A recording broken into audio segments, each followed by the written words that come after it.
एक बार सभी से मैं निवेदन करता हूँ, सभी बच्चों से भी, सभी माताओं से, बहनों से, सभी बुजुर्गों से, नौजवान साथियों से, एक गहरी सांस लेके आराम से बैठ जाए, लंबी सांस लेकर के। आज इस फतेहपुर की धरा पर माँ शारदा के इस प्रांगण में अमनदीप पब्लिक स्कूल के वार्षिक उत्सव में अमनदीप आदर्श शिक्षा समिति के अध्यक्ष महोदय श्री प्रताप सिंह जी और अमनदीप विद्यालय के डायरेक्टर श्री पृथ्वी सिंह जी और इस समारोह के मुख्य अतिथि श्री भैरूराम जी गुर्जर, जो अपने आप में एक नाम नहीं है, अपने आप में एक संस्था है जिनके जीवन से हम बहुत कुछ सीख सकते हैं। मुझे अन्य लोगों का तो नहीं पता, लेकिन 2006 में जब मैं इनके पास लेक्चरर के रूप में ज्वाइन करने आया नीमूचाणा में, तो इनसे मैंने जो कुछ सीखा, ये हिंदी के भी, इंग्लिश के भी और संस्कृत के भी, तीनों ही भाषाओं के महान विद्वान व्यक्तित्व थे और प्रशासनिक क्षमता और निरीक्षण क्षमता जो हमने बारीकियों से इनसे सीखा और हमारे जीवन में अप्लाई किया। इसके साथ ही श्री ख्यालीराम जी, जो निजी शिक्षण संस्थाओं के अध्यक्ष हैं बानसूर ब्लॉक के, श्री बलबीर सिंह जी सूबेदार साहब छतरपुरा से, हम इन्हें अक्सर नीमूचाणा में कैरियर डे पर बुलाया करते थे और बच्चे किस प्रकार से आर्मी में, पुलिस में, फोर्स में कैसे अपना कैरियर बनाएं, ये सब इनके मुखारबिन से सुना जाता था, बड़ा अच्छा लगता था। साथ ही यहाँ जो गार्जियंस पधारे हैं और पिता तुल्य बुजुर्ग पधारे हैं, माताएं बहनें पधारी हैं और इस मंदिर के जो भगवान हैं, ये नन्हे मुन्ने बालक जो हैं, ये भगवान के रूप में हैं और इनको अध्यापन कराने वाले पुजारी गुरुजनों को मैं इन सभी को प्रणाम करता हूँ। देखिए, अभी हमारे उद्घोषक महोदय ने कहा कि भारत माता की जय। क्या आपने भारत माता को देखा है? क्या आपने भारत माता को ऐसा काल्पनिक चेहरा माना है कि एक ऐसी साड़ी में एक औरत आएगी, वो भारत माता है? नहीं।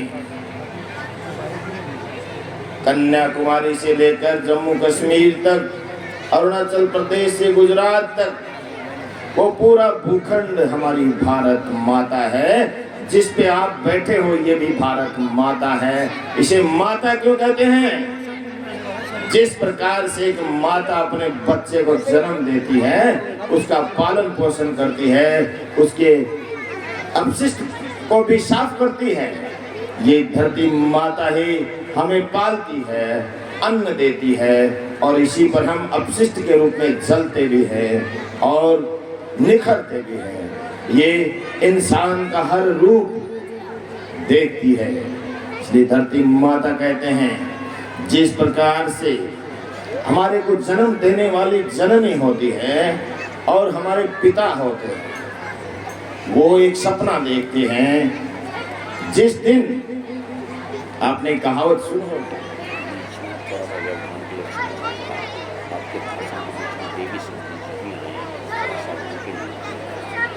बिल्कुल अभी हमारे बीच हमारे बानसूर विधानसभा के विधायक महोदय श्री देवी सिंह जी शेखावत पधारने वाले हैं। ये हमारा सौभाग्य है कि बड़े बड़े नेताओं को समय नहीं मिलता था और फतेहपुर ग्राम पंचायत में एमएलए साहब आ रहे हैं, ये बहुत अच्छी बात है। ये राजनीति का उठता हुआ स्तर को बताता है कि आज राजनेताओं को केवल वोट लेने तक सीमित नहीं रहना पड़ेगा, जनता के बीच में आना पड़ेगा, क्योंकि आज की वो जनता सामान्य जनता नहीं रही है। आज जनता हर चीज का विश्लेषण करती है, अपना वोट, अपना बहुत ही बहुमूल्य मत जो होता है बहुत सोच समझ करके देती है। लोगों के गलत फहमियां रहती हैं, ये वोट दारू पीने वाला दारू से खरीद लेंगे, कभी नहीं, दारू से वोट नहीं मिलते हैं, क्योंकि मत आत्मा को होता है, जहां भी आत्मा कहती है वहीं मत जाता है। तो अभी आवाज नहीं, बच्चे सुबह से बैठे हैं, बच्चों की गलती नहीं है।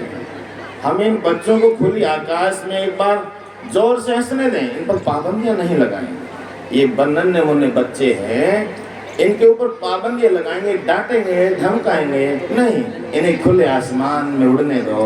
अभी तो पूरा जीवन संघर्षों से भरा पड़ा है।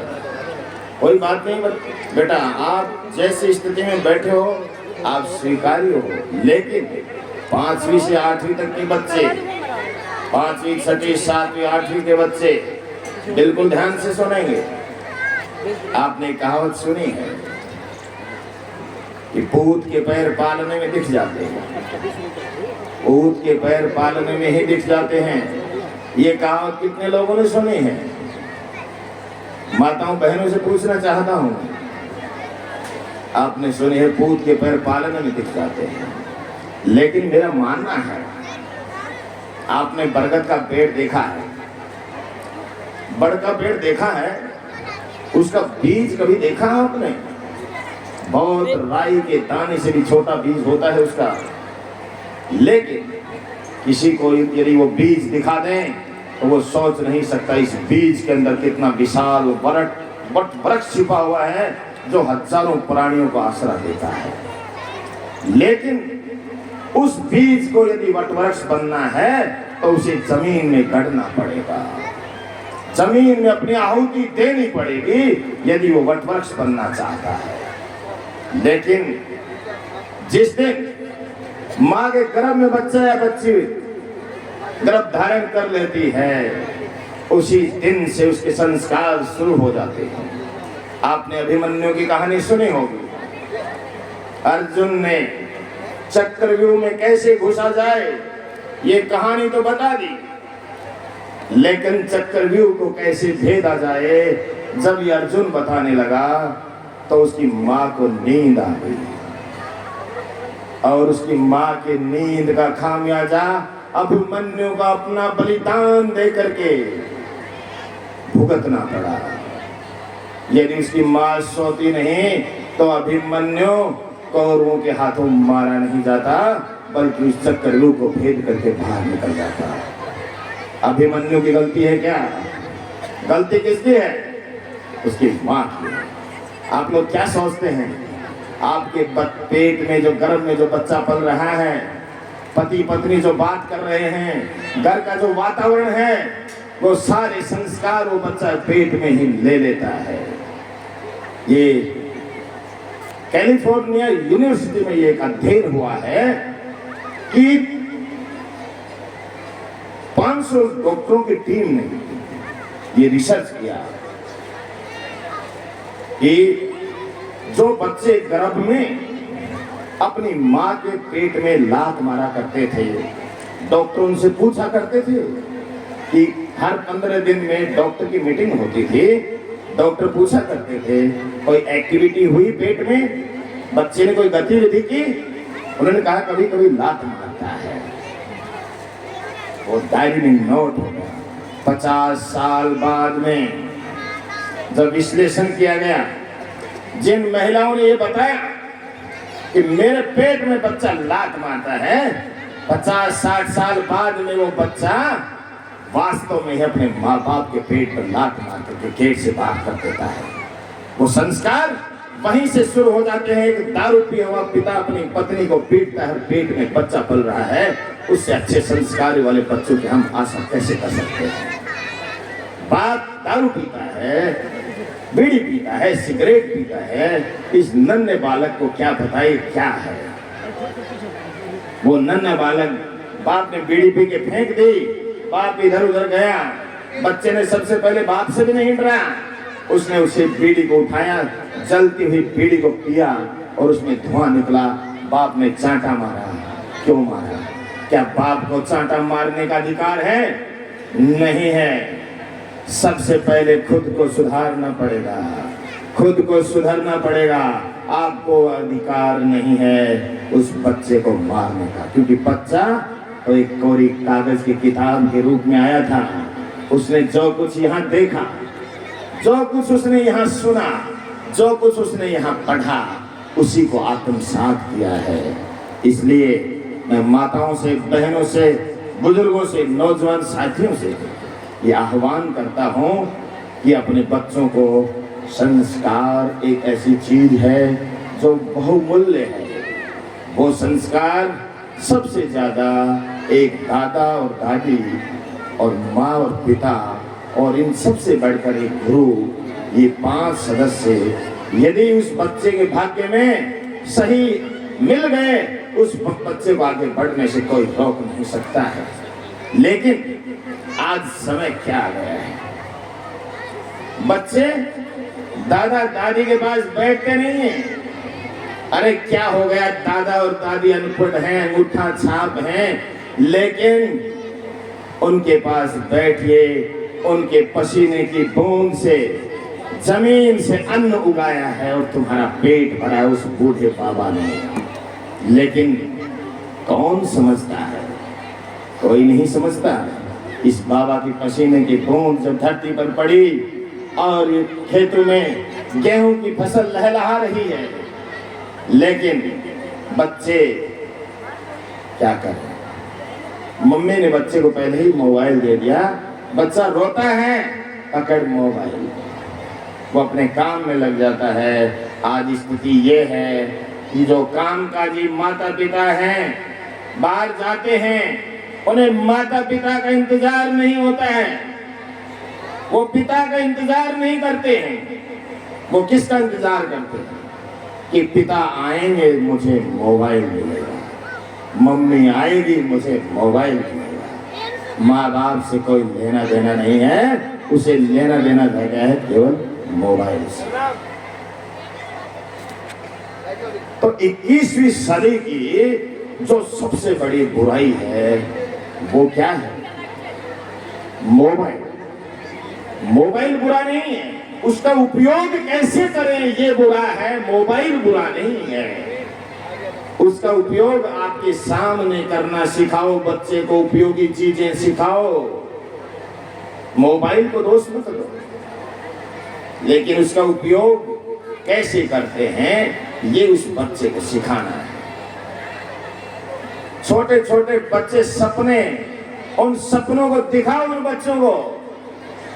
सपने वो नहीं होते हैं जो नींद में देखे जाते हैं, सपने वो होते हैं जो हमें सोने नहीं देते हैं, और अपने वो होते हैं जो हमें रोने नहीं देते हैं। ये कहा है विलियम शेक्सपियर ने।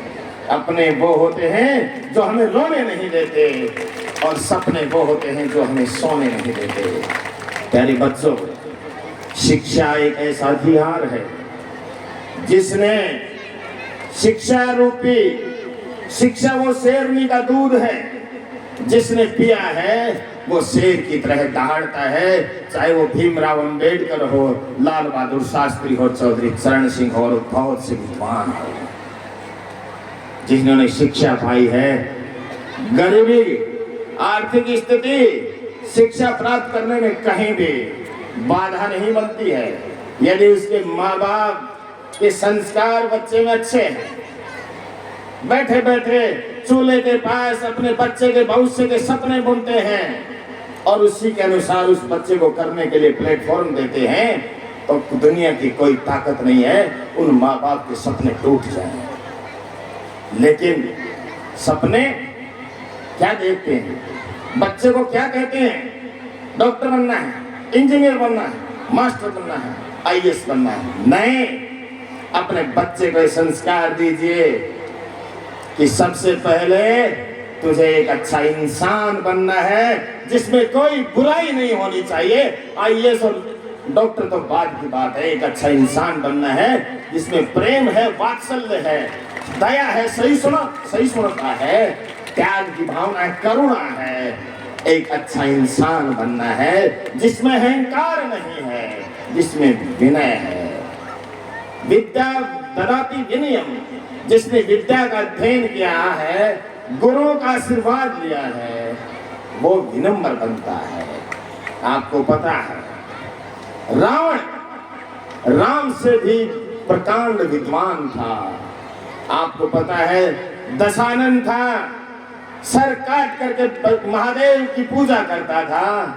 महादेव का आशीर्वाद था कि तुझे कोई नहीं मार सकता, मैं तुझे एक ऐसा मृत्यु कुंड देता हूं, तुझे कोई दुनिया की ताकत नहीं मार सकती। लेकिन विश्व की श्रेष्ठ 9 कन्याओं में से कुंती, मंदोदरी, द्रौपदी, उनमें से एक कन्या मंदोदरी थी जो रावण की पत्नी थी। मंदोदरी ने कहा कि आप हे स्वामी, आपने गलत किया है, आपने सीता का हरण करके बहुत गलत काम किया है। मैं कहती हूं कि आज भी आप भगवान श्री राम से माफी मांग लीजिए और मां सीता को उनके हवाले कर दीजिए। लेकिन लंकेश, मैं रावण, उसमें मैं इतना भयंकर भरा हुआ था कि उसने अपनी देवी रूपी पत्नी को भी नहीं सुना। जब चल रहा था, राम सेतु का निर्माण चल रहा था, तो खबरियों ने समाचार पहुंचाया कि बंदर सेना राम का नाम लिखती है और पानी पे पत्थर तैरने लग जाता है। फिर मंदोदरी ने कहा कि मैंने ये सुना है कि राम आने ही वाले हैं लंका में, राम सेतु बन रहा है। कैसे बनेगा, महासागर में सेतु बन ही नहीं सकता। बोले राम नाम का पत्थर जैसे ही रखते हैं वो डूबता नहीं है और पुल बनता जा रहा है। बोले इसमें कौन सी बड़ी बात हो गई, रावण भी ऐसा विद्वान है, रावण के नाम का पत्थर भी यदि मैं डुबाऊंगा तो वो भी तैरने लग जाएगा, चल मेरे साथ। अभी मंदोदरी को लेके जाता है और चुपके से उस पत्थर पर लिख देता है राम। रावण नहीं लिखता है, क्या लिखता है, राम। और कहता देख मंदोदरी, मैंने पत्थर छोड़ दिया और ये देखिए तैरने लग गया है। मंदोदरी तो 9 अमृत कन्याओं में से थी, वो तो सब कुछ जानती थी कि स्वामी इस पत्थर को उठाया, ये क्या है, आपने रावण क्यों नहीं लिखा, राम क्यों लिखा। राम के नाम में इतनी ताकत है कि आप डर गए हो, लेकिन आपका अहंकार आपको झुकने नहीं दे रहा है। इसलिए मैं निवेदन करता हूं, कभी भी इस अहम में और वहम में मत जियो कि मेरे पास इतना पैसा है, मेरे पास इतना ज्ञान है, मेरे पास इतनी दौलत है। कभी भी अहंकार मत करो, क्योंकि जब अहंकार रावण का नहीं चला जिसकी लंका सोने की थी, जब अहंकार उसका नहीं चला तो किसका चलेगा। आपको पता है जब रावण का, राम को तो पता ही था राम तो राम होते हैं, लेकिन आपने ये भी सुना होगा कि घर का भेदी लंका ढाए। सुना है, कितनी माताओं ने सुना है, सब ने सुना है। घर का भेदी लंका ढाए, उसका नाम था विभीषण। आपको पता है रामायण काल से लेकर आज से द्वापर युग से आज तक पूरे विश्व में किसी ने भी विभीषण नाम नहीं निकाला। क्यों नहीं निकाला? विभीषण तो राम भगत था, लेकिन उसने भाई के साथ धोखा किया, इसलिए उसका नाम नहीं निकाला जाता। भाई वो होता है जो कंधे से कंधा मिला के खड़ा रहता है, चाहे प्राणी क्यों न चले जाएं, वो भाई होता है। और रावण ने कहा कि भगवान श्री राम मुझे ये बताइए आप कि मैं सभी कलाओं में पारंगत, आपसे विद्वान, मेरी सोने के लंका तुम वनवासी, वन में घूमता हुआ आधे कपड़ों में नंगे पैर घूमने वाला व्यक्ति मेरे को मार दिया, इसका क्या राज है? बोले मैंने नहीं मारा, तेरी मैंने तुझको मारा, तेरी मैंने तुझको मारा। मेरा भाई मेरे साथ था, लेकिन तेरा भाई तेरे साथ नहीं था, इसलिए तुम मरा हो, और मेरा भाई मेरे साथ था इसलिए तुम मरा। आज क्या समय आ गया? क्या भाई भाई के साथ खड़ा है? नहीं खड़ा है। भाई का बच्चा यदि अच्छा लेक्चरर बन जाता है, आईएएस बन जाता है, तो चाचा और ताऊ को खुशी होनी चाहिए, लेकिन एक जहन में दर्द लगता है कि वे कैसे बन गया। उसको अपने बच्चे को ठोकता है कि तू क्यों नहीं बन सकता, वो बन गया। ये भावना हो गई है, कलयुग है ये, ऐसा नहीं होना चाहिए। मैं एक छोटा सा वाक्य आपको सुनाता हूं। अल्बर्ट आइंस्टीन का नाम सुना आपने? पढ़े लिखे लोगों ने सुना है। अल्बर्ट आइंस्टीन एक बहुत बड़े वैज्ञानिक थे। अल्बर्ट आइंस्टीन एक बहुत बड़े साइंटिस्ट थे। जब वो 10वीं क्लास में पढ़ते थे तो स्कूल से उनकी टीसी काट दी गई और ये चिट्ठी में लिख दिया कि आपका बच्चा बहुत ही शरारती है, बहुत बदमाश है, इसका IQ लेवल बहुत कम है, इसलिए हमारे विद्यालय का अनुशासन भंग करता है, हम इसकी टीसी काटते हैं, किसी अच्छे विद्यालय में इसका प्रवेश दिलाइए। जब चिट्ठी उसके घर पहुंचती है, उसकी माँ उस चिट्ठी को प्राप्त करती है। आइंस्टीन कहता है कि माँ मेरे स्कूल से चिट्ठी आई है, इसमें क्या लिखा हुआ है? उसकी माँ उस चिट्ठी को कैसे पढ़ती है कि प्रिय अभिभावक महोदय,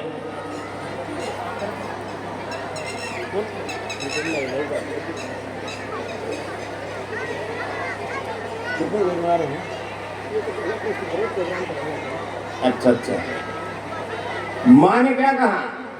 इसमें लिखा है कि तुम्हारे बच्चे का IQ लेवल जो है वो इतना ज्यादा है कि मेरे स्कूल का कोई भी टीचर आपके बच्चे को पढ़ाने की स्थिति में नहीं है, ये बहुत ही विद्वान बच्चा है, इसलिए आप किसी अन्य विद्यालय में इसका प्रवेश दिलाइए।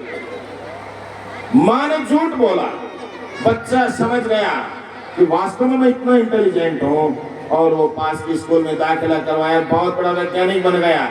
25 साल बाद में उसकी माँ की डेथ हो जाती है और कमरे में से वो कागज निकलता है और उसको पढ़ता है, उसकी आंखों में से आंसू नहीं रुकते हैं कि जो काम मेरे गुरुजन नहीं कर सके वो मेरी माँ ने करके दिखा दिया। इसलिए माँ की ममता और पिता की क्षमता को कभी भी कम नहीं आंकना चाहिए।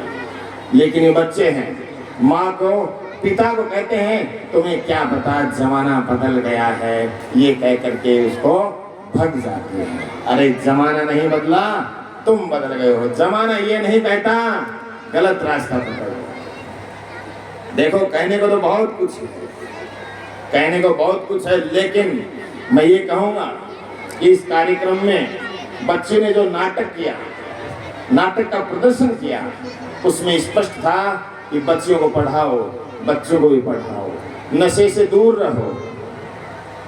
और सबसे बड़ी बात सरपंच साहब ने कही कि अपने बच्चों को पढ़ाओ, लिखाओ, दारू को छोड़ो, मोचे को छोड़ो।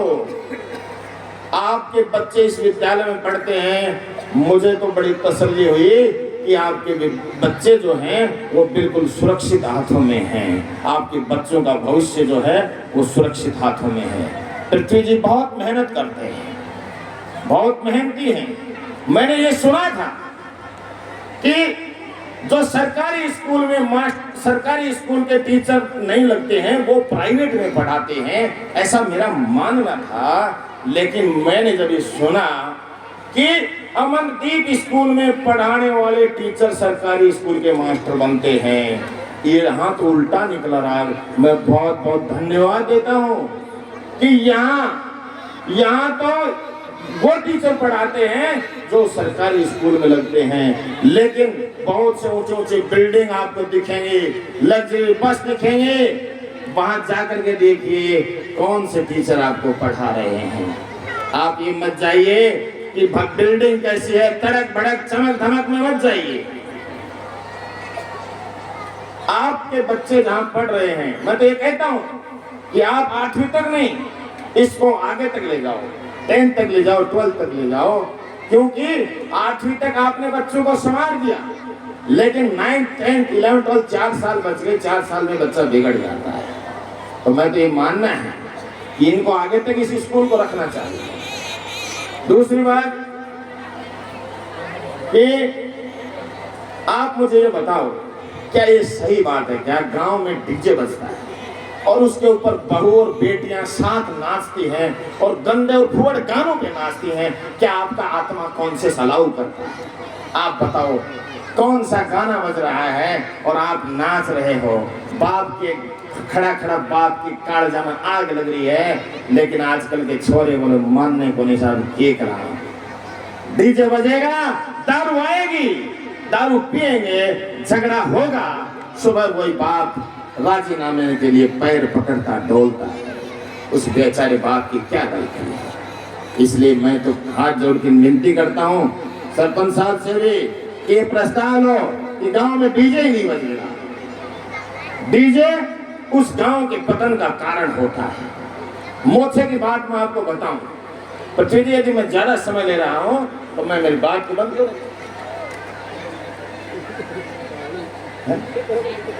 प्रोग्राम करना